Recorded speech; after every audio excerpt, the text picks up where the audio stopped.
Hi friends, आप लोग सोच रहे होंगे कि अपने चैनल पे मैं आपको ये देव कृपा रेस्टोरेंट नाम का जो ढाबा है ये क्यों दिखा रहा हूँ। वैसे ढाबा बहुत अच्छा है, यहाँ का खाना बहुत अच्छा है, लेकिन दैट्स नॉट द रीज़न कि हम यहाँ क्यों आए हैं।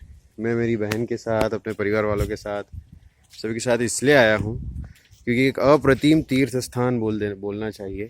इसका नाम है, क्या नाम है इसका? 24 अवतार मंदिर। आई एम सो सॉरी, 24 अवतार मंदिर। और इस मंदिर को जिन्होंने बनाया है उन गुरु जी की मूर्तियां सामने लगी, आप लोग देख सकते हैं। थोड़ा फोकस में करता हूँ। इनका नाम है जय करण देव जी महाराज, उनका समाधि मंदिर है ये। और ये इसलिए है क्योंकि एक बहुत ही अच्छे और बड़े मंदिर का निर्माण यहाँ के मन खुश हो जाता है एकदम। उन्होंने किया एक बहुत बड़ी गौशाला, उसके पीछे वेदशाला, उसके पीछे यज्ञशाला। और ये जो लेफ्ट पार्ट है, यहाँ पर अनाज की मंडी है। असंख्य, मुझे लगता है कि किलोस में अनाज होगा, यहाँ पता नहीं है। तो चलिए अब हम अंदर चलते हैं मंदिर के। ये इन लोगों का ऑफिस है, कार्यालय 24 अवतार मंदिर का। यहाँ ये आशीष भैया हमारे साथ जो हैं। भैया नमस्कार बोल दीजिए व्यूअर्स को। तो अभी एक दिव्य अनुष्ठान चल रहा है जिसमें अपने अपने घर पर, चूँकि कोरोना चल रहा है, लॉकडाउन, तो अपने घर पर सभी को जप करना है। जो भी जप आप करना चाहें, ओम नमो भगवते वासुदेव वाय, इस महामंत्र का जप, और उसको घर पे करना है। और यहाँ पर आकर आपको उसकी जप संख्या है तो फ़ोन पे बताएं, या तो कैसे भी आप बता सकते हैं। तो ये मंदिर है, दूर से देखने में इतना अच्छा लग रहा है। ये अनाज की मंडी है एक छोटी सी, शायद यहाँ अन्य छत्र खुलने वाला है सभी के लिए। और मैं वीडियो के एंड में आपको बताऊंगा कि हम कहाँ पर आए हैं, ये 24 अवतार मंदिर कहाँ है, दीपालपुर से कितनी दूर है। तो यहाँ सर्वप्रथम भगवान गणेश का मंदिर है। और अब मैं सोच रहा हूँ यहीं चप्पल उतार दे मैं, और यहाँ टाइल्स बहुत अच्छी है, यहाँ साफ सुथरी। मंदिर में टाइल्स ऐसी ही होना चाहिए मुझे लगता है, जो ठंडक थोड़ी दे। और ये एक मंदिर है हनुमान जी का, जिनके आगे यज्ञ होता रहता है। अभी 1-2 दिन पहले ही मेरे चैनल पे हनुमान जी के ऊपर मुझे बोलने का थोड़ा मौका मिला, और आज हनुमान जी महाराज के दर्शन भी हो गए। जय बजरंगबली। तो भाई और बहनों, ना सिर्फ यहाँ की व्यवस्था बहुत अच्छी है, लेकिन मुझे लगता है अगर रात को यहाँ आए तो ये जो फाउंटेन है ये और भी अच्छा चलता होगा। अभी तो इसमें पानी या लाइट नहीं दिख रही है, लेकिन मुझे लगता है कि रात को यहाँ का नज़ारा कुछ और ही होता होगा। बहुत बड़ा परिसर है मंदिर का, आप देख सकते हैं। आगे बहुत बड़ा शिवलिंग है। ये मुझे वैजनाथ मंदिर आगर में मैं गया था, उसका भी वीडियो जल्दी अपलोड करूँगा। बहुत कुछ पेंडिंग वीडियोस हैं जो अपलोड करना है, लेकिन आगर के वैजनाथ मंदिर में एक बहुत बड़ी नंदी बाहर लगी हुई है। वैसे ही ये भगवान विष्णु का मंदिर है मूल रूप से, और उनके साथ महालक्ष्मी विराजित हैं। तो बाहर शिवलिंग है जिनके ऊपर हमारे कुल देवता नाग महाराज भी स्थित हैं, तो आप दर्शन कर सकते हैं। सार्वभौम हिंदू धर्म श्री 24 अवतार तत्व ज्ञान मंदिर देपालपुर, अधिष्ठाता जिनकी समाधि हमने देखी सदगुरु भगवान अनंत श्री जय ग्रंथदास जी भक्तमाली परमहंस जी महाराज। सो अब फर्स्ट स्टेप मैं ले रहा हूँ आप सभी की ओर से मंदिर में।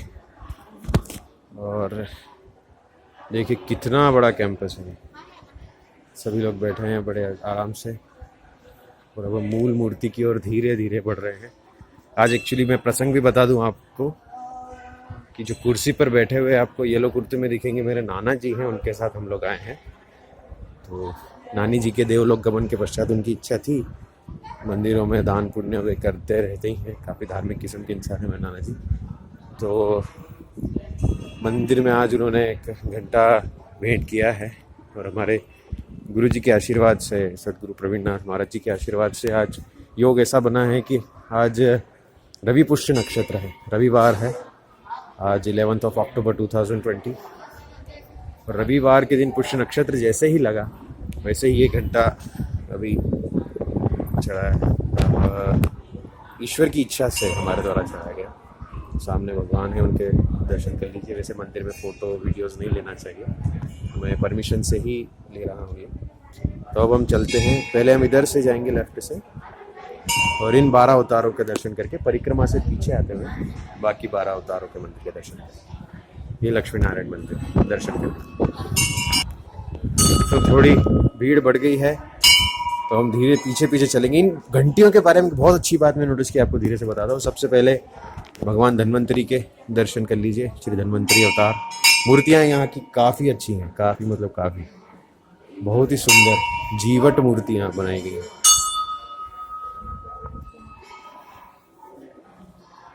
यह कूर्मा अवतार जैसे दिख ही रहा है, नीचे कछुआ है।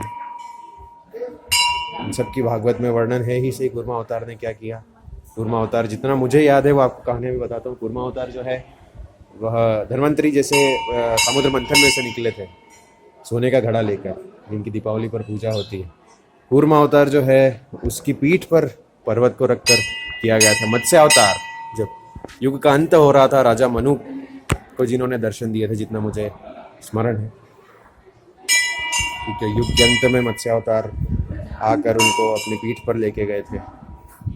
राजा पृथ्वी हैं, इनको भी भगवान नारायण का अवतार ही माना जाता है। उनके साथ गौ माता भी है। श्री ऋषभ देव जी, ऋषभ देव अवतार है। अगर मैं कोई आपको कंटेंट बताऊं या डाटा, या जैनिज्म में भी काफ़ी पूजे जाते हैं, और ऋषभ देव के अवतार का वर्णन गुरु चरित्र में भी हमको मिलता है। श्री गुरु चरित्र जो ग्रंथ है, यदि कोई भी कंटेंट मैं आपको बताऊं उसमें आपको लगे ये मैं गलत बोल रहा हूँ, त्रुटि है, तो कृपया प्लीज़ आप कमेंट करके बताइए। ये यज्ञ पुरुष अवतार जो हम थोड़ी देर में ही करने वाले हैं, जिनका नाम लेते हैं हर यज्ञ के अंत में, यज्ञ नारायण भगवान की जय। अब प्रकट होने जा रहे हैं भगवान दत्तात्रेय। हमारे संप्रदाय में विशेष रूप से जिनकी पूजा होती है, अत्रिपुत्रो महातेजो दत्तात्रेयो महामुनि स्मर्तगामी सबक्तानाम उद्धरता भव संकटात। इसलिए दत्त भगवान को भी नमन है। ये काफ़ी सारे सुने हुए ही हमारे नाम हैं। कुछ जैसे राजा पृथु के बारे में मैंने इतनी कहानी नहीं सुनी है, कपिल मुनि के बारे में सुनी है, दत्तात्रेय भगवान के बारे में तो कई ग्रंथ हैं जो गुरु जी बताते रहते हैं। कपिल मुनि अवतार है।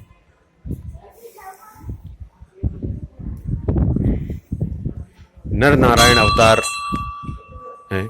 ऐसा कहा जाता है कि नर नारायण मनुष्य के अंदर की आत्मा और परमात्मा, जब तक व्यक्ति स्वयं को नर समझता है वह नर होता है, जब वो आत्मा से परमात्मा को जान लेता है तो वह नारायण हो जाता है। और इस समय नर और नारायण दो पर्वतों के भी नाम है। ऐसा बोलते हैं जिस दिन वो दोनों एक हो जाते हैं उस दिन प्रलय आ जाता है, और इस समय वो दोनों 22 फीट की दूरी पर है। तो जब वो 22 फीट कम हो जाएगा तब देखते हैं क्या होता है। और हरि अवतार, जिसके पीछे राजा ध्रुव जो हुए, ध्रुव, उनकी कथा में जिन्होंने ध्रुव ने जिनकी उपासना की, जिनकी भक्ति की, वो हरि मतलब वही भगवान विष्णु।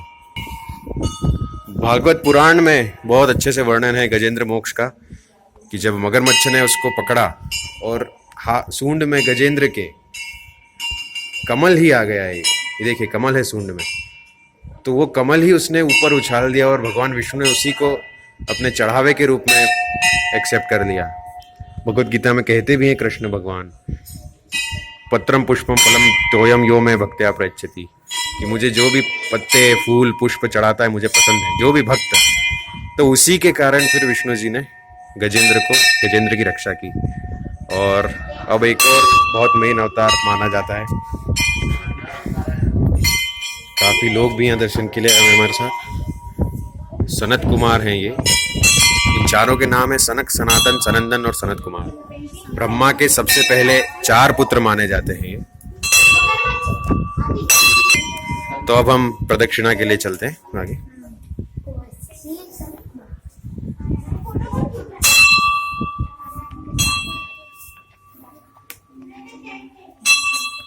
तो अब हम प्रदक्षिणा कर रहे हैं। क्या है, कच्ची घोड़ा दिखा है चष्को अभी। इसको राम जी को घोड़ा भी बोलते हैं ना, गाँव है बोलते हैं, मुझे इतना मालूम है, राम जी का घोड़ा बोला जाता है। तो अब ये सभी जो पंडित बच्चे हैं यहाँ पर, जो हमारी भाषा में तो हम ये कहते हैं पंडिता ही सीख रहे हैं, परंतु अच्छे से बोलते हैं कि कर्मकांड की शिक्षा ले रहे हैं, वो वेदशाला में रहते हैं यहाँ। और golden book of world records में इस मंदिर का नाम है। यहाँ सबसे ज़्यादा प्रतिष्ठाएं हैं, मूर्तियों की प्रतिष्ठित मूर्तियां हैं। सदगुरु भगवान अनंत श्री जय करण दास जी भक्तमाली परमहंस जी महाराज का ये द्वारा ये बनाई गई जगह है। अब यज्ञ शुरू हो चुका है और यज्ञ में देखिए कितने सारे, ये हमारे नाना जी ही बैठे हैं आगे, पीछे मामा जी, पापा, मम्मी, मामी जी, मौसी जी, सभी लोग हैं। यज्ञ शुरू हो चुका है क्योंकि कोरोना के चलते सभी को अंदर आने की अनुमति नहीं है। तो उस यज्ञ में सभी जो पंडित लोग हैं वो बैठे हैं।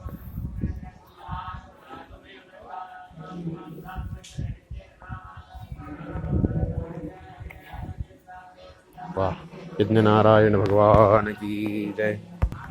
अब ये प्रदक्षिणा हम कर रहे हैं पूरी, यज्ञ हो गया। बच्चे खेल रहे हैं, बच्चों को जरा संभालना। ये कृष्ण भगवान दौड़ते दौड़ते निकल रहे हैं सामने से। व्यवस्थाएं काफ़ी अच्छी हैं। अब उधर यज्ञ का जो स्थान है वो हुआ पूरा, और अब यहाँ गौशाला है। गौशाला देखकर मन इसलिए हमारा प्रसन्न हो जाता है क्योंकि हम बचपन में जिस सरस्वती शिशु मंदिर में पढ़ते थे उसके पास में भी गौशाला थी, और वहाँ ऋषि रहते थे। ऋषि इसलिए बोलूँगा क्योंकि उसी वेश में वो रहते थे। तो जब हम केजी में पढ़ते थे, री से ऋषि, एक लाइन थी, ऋषि मुनि करते हैं ध्यान तब वो पाते हैं ज्ञान। तो हमको सर टीचर उन्हीं का एग्जाम्पल दिया करते थे। अभी परिक्रमा उधर से हम इसको प्रारंभ करेंगे। यहाँ की पूरी परिक्रमा होने के बाद उधर से मंदिर देखते हुए आएंगे। 12 मंदिर और बचे हैं। मन यहीं पर इतना प्रसन्न हो गया है। ये वो जगह है जहाँ आकर लगता है कि हम यहाँ क्यों आए, क्योंकि यहाँ से वापस जाने की इच्छा कभी होती नहीं। गौ माता को तो देखकर किसका मन प्रसन्न नहीं होता। कौन सा मनुष्य है जिसको गौ माता से प्रेम नहीं। गौशाला है और काफ़ी अच्छी व्यवस्था के साथ बनी हुई गौशाला है। गौ पालन भी इतना आसान नहीं है, उसके लिए ट्रेंड व्यक्ति चाहिए बहुत।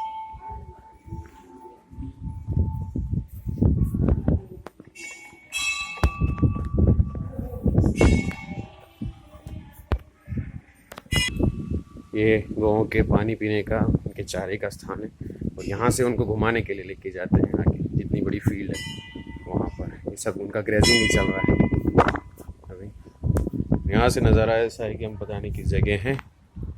और अब हमारे पाप और पुण्य का जो हिसाब एक दिन करने आएंगे कल के अवतार, उनका मंदिर है। अभी अवतार ये हुआ नहीं है, होने वाला है। भविष्य पुराण में, कई पुराणों में वर्णन है। बुद्ध अवतार, गौतम बुद्ध जी, जानते हैं हम। मूल रूप से भगवान के 10 अवतार माने जाते हैं, और ये 24 अवतार हैं। इनको तत्वावतार कहा गया है। भगवान दत्तात्रेय के भी 24 गुरु थे। ये वाराह अवतार, वराह अवतार के बारे में हम जानते हैं। ये जो सिर जिसका पकड़ रखा है उन्होंने, ये हिरण्याक्ष है जितना मैं जानता हूँ। हिरण्यकशिपु का भाई जिसने धरती को समुद्र में डाल दिया था, और फिर उन्होंने वाराह अवतार लेकर उसको बाहर निकाला। हयग्रीव अवतार, ग्रीव अवतार के बारे में यदि आप में से कोई जानते हो तो प्लीज़ कमेंट करके बताइए। और the most famous, the most belated, कोई डिस्क्रिप्शन देने की ज़रूरत नहीं है, भगवान श्री कृष्ण, कृष्णम वंदे जगत गुरुम, और श्री राम अवतार, सियावर रामचंद्र जी की जय, पवन सुत हनुमान जी की जय। अब हम बोलते हैं जैसे गायत्री, ओम हंस हंसाय विद्महे परमहंसाय धीमहि तन्नो हंस प्रचोदयात्। गेट अभी मुझे लगता है शायद मंदिर बंद होने की स्थिति में है। आप लोगों को अच्छे से दिखा देते हैं, दर्शन कर लीजिए। हंसावतार कृष्ण द्वैपायन नदी के पार के तट पर जिनका जन्म हुआ, श्री व्यास अवतार, द्रोणाचार्य के भाई या आई थिंक नहीं, द्रोणाचार्य जी के भाई नहीं, द्रोणाचार्य जी के भांजे हुए ना ये। श्री व्यास अवतार वो भी भगवान के अवतार माने जाते हैं। परशुराम, जिनके कारण एक ऐसे शिष्य जिनके कारण उनके गुरु का नाम, जिनके नाम पर उनके गुरु का नाम है, अपने भगवान शिव का घमंड जिन्होंने तोड़ा था, इसलिए शिव जी का एक नाम खंड परशु भी है। परशुराम अवतार जो ब्राह्मण थे परंतु ब्राह्मणों की रक्षा के लिए क्षत्रिय वेश लिया। भगवान राम कृष्ण जी ने नमन करते हैं, कृष्ण जी को जिन्होंने सुदर्शन चक्र दिया। ऐसे परशुराम अवतार के बाद है वामन अवतार। वामन, हर किसी के मन में क्या है ये जानने वाले वामन अवतार। राजा बलि को जिन्होंने मोक्ष दिया, पाताल में स्थान दिया। और सबसे famous, one of the most famous Shri Narasimha अवतार, भक्त प्रहलाद की रक्षा के लिए कितने भी उग्र रूप में भगवान प्रकट हुए और हिरण्यकशिपु को उसका सीना फाड़ दिया। श्री नरसिंह अवतार। और अंत में हम सभी के परम पिता, जिनसे हम अभी इस दुनिया में जीवित हैं, श्री मनु अवतार। श्री मनु अवतार, इनको नमन है हमेशा। तराजू जिनके हाथ में रहता है मूर्ति में। तो इस प्रकार यहाँ पर हम लोग आए हैं और ज्ञान चर्चाएं होंगी नरसिंह अवतार के बारे में। एक पॉइंट अभी अभी मुझे याद में आया कि नरसिंह अवतार में जब वो हिरण्यकशिपु का पेट फाड़ते हैं तो उसके पेट में जो जहर था राक्षस के, हिरण्यकशिपु के, वो उनके नाखूनों में लग जाता है भगवान के। तब लक्ष्मी जी औदुंबर के वृक्ष के पत्ते उनको देती हैं, उसको लगाने से उनके वो नखों से वो विष बाहर होता है। इसलिए औदुंबर को ये प्रसाद मिला, ये वरदान मिला कि उसके अंदर सारे देवता, ब्रह्मा विष्णु महेश भी और सारे भगवान रहेंगे। इसलिए दत्त महाराज को औदुंबर पसंद है। ऐसा बोलते हैं जिसके यहाँ औदुंबर होता है उसके यहाँ दत्त भगवान रहते हैं। तो आज के लिए इतना ही। हमारा वीडियो हो चुका है 17 मिनट्स का। इसके अलावा कुछ मेरे पुराने वीडियोस भी हैं, गांडकापुर, कारंजा, माहौर में गुरु जी के साथ के कुछ वीडियोस हैं। कुछ फैमिली ट्रिप्स पे हम लोग गए थे, तो वो सभी को इस चीज़ की जानकारी मिले, सभी यहाँ आए, इसके लिए ये वीडियोस मैं बना रहा हूँ। ये समाधि मंदिर है। गुरु जी को पुनः प्रणाम। इतने बड़े ध्येय को लक्ष्य में लाकर लोगों को जागृत करना, स्वामी जी जयकरण दास जी महाराज, तो ये बहुत बड़ी बात है। Golden book of world records में नाम है इस मंदिर का। आप आएँ, ज़रूर आएँ यहाँ पर। और देपालपुर के पास में ये मंदिर है। डिस्क्रिप्शन में या फिर इन्फो में मेरा नंबर आपको मिल जाएगा, आप मुझसे बात करके यहाँ आ सकते हैं। आज के लिए इतना ही। श्रीनाथ जयनाथ, जय जयनाथ।